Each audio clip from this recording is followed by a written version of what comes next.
সান বাংলার আসন্ন সিরিয়াল নিয়ে এই মুহূর্তে দর্শকদের মধ্যে বেশ আগ্রহ দেখা যাচ্ছে।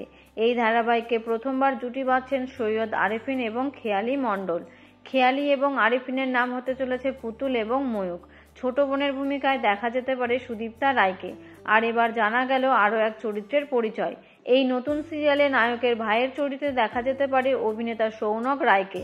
গল্পে ধূসর চরিত্রে দেখা মিলতে পারে তার। এর আগে কার কাছে কই মনের কথা সিরিয়ালে খলনায়কের ভূমিকায় দেখা গিয়েছিল তাকে।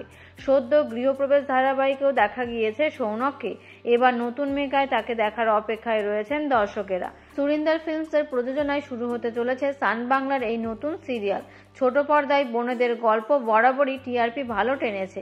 জি বাংলা হোক কিংবা স্টার জলসা, এই ধরনের গল্পের ধারাবাহিক মন কেড়েছে দর্শকদের। এবার সান বাংলার সিরিয়ালটি দর্শকদের মন কতটা জিততে পারে সেটাই এখন দেখার। তো বন্ধুরা, বিনোদন জগতের এমনই নিত্য নতুন আপডেট পেতে চ্যানেলটিকে অবশ্যই সাবস্ক্রাইব করবেন। ধন্যবাদ।